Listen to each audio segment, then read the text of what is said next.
Saudara-saudara yang terkasih, jumpa lagi dalam Inspirasi Sabda Allah hari ini, Sabtu 12 Maret dalam pekan pertama Prapaskah. Semoga Anda dan keluarga sehat adanya. Mari kita mengawali dengan berdoa.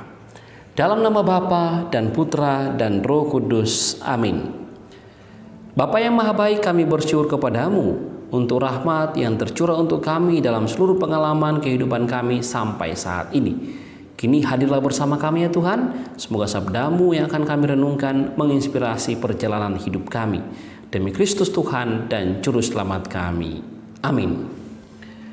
Sabda Tuhan yang akan kita renungkan dari Injil Matius bab 5 ayat 43 sampai 48. Dalam khotbah di bukit, Yesus berkata kepada murid-muridnya, "Kamu telah mendengar firman, kasihilah sesamamu manusia dan bencilah musuhmu. Tetapi aku berkata kepadamu, kasihilah musuh-musuhmu dan berdoalah bagi mereka yang menganiaya kamu. Karena dengan demikian kamu menjadi anak-anak Bapamu yang di surga. Sebab Ia membuat mataharinya terbit bagi orang yang jahat dan bagi orang yang baik pula. Hujan pun diturunkannya bagi orang yang benar dan juga orang yang tidak benar.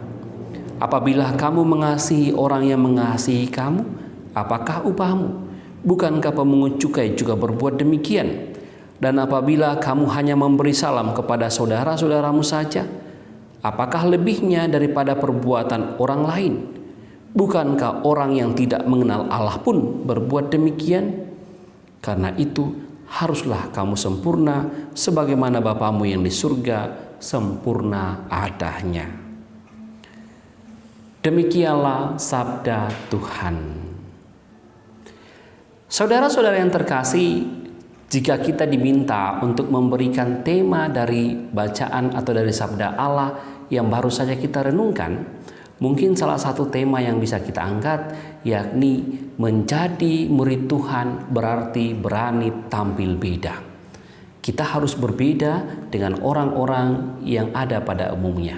Berbeda dalam arti positif, bukan dalam arti negatif, tapi mengarahkan hidup pada hal-hal yang terarah pada ajaran dan kehendak Tuhan.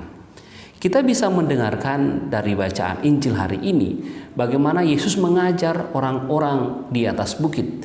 Dan Yesus memulai dengan sabda yang ada dalam hukum Taurat. Kasihilah sesamamu dan bencilah musuhmu. Yesus kemudian memulai mengajarkan bahwa kasih itu harus dikembangkan lagi, bukan hanya kasih kepada sesama manusia, tetapi juga kasih kepada musuh. Dalam tradisi orang Israel, mengasihi sesama artinya mengasihi orang-orang sebangsa, orang-orang yang senasib, yakni orang-orang Israel sendiri, 12 suku Israel.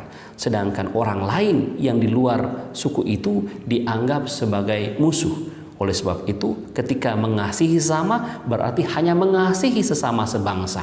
Sedangkan membenci musuh di luar Israel merupakan bagian dari musuh yang mungkin tidak bisa dipercaya, yang mungkin tidak bisa ditemani. Nah, Yesus datang dengan memberikan sebuah ajaran dengan mengatakan kasihilah musuhmu. Bukan hanya sesama sebangsa, tetapi juga orang lain di luar sebangsa kita. Dengan kata lain, Yesus memperluas kasih itu tidak hanya untuk teman kita, saudara kita, karena kita satu marga, kita satu daerah, kita satu provinsi, tapi lebih daripada itu yakni mengasihi orang karena pribadinya sebagai sesama. Itu hal yang pertama yang dapat kita renungkan. Maka Yesus mengatakan berani tampil beda. Kita tidak hanya mengasihi mereka yang mengasihi kita, tidak hanya memberi salam untuk mereka yang memberi salam kepada kita, tetapi berani tampil beda, memberikan kasih kepada semua orang. Dan yang kedua yang dapat kita renungkan, Yesus sendiri mengatakan bahwa kita dalam hal melaksanakan ajaran Tuhan, kita harus memiliki kesempurnaan kasih. Berani tampil beda dengan mewujudkan kesempurnaan kasih sebagaimana Allah sendiri. Yesus mengatakan, hendaklah kamu sempurna sebagaimana Bapamu. Dan karena kesempurnaan kasih ini, kita disebut sebagai anak-anak Bapa. Bagaimana kesempurnaan itu? Bahwa Allah menunjukkan kasih-Nya dengan memberikan matahari kepada orang yang benar dan orang yang tidak benar, memberikan hujan kepada orang yang baik dan orang yang tidak baik. Artinya kasih Allah itu diberikan tanpa memilah-milih orang-orang tertentu.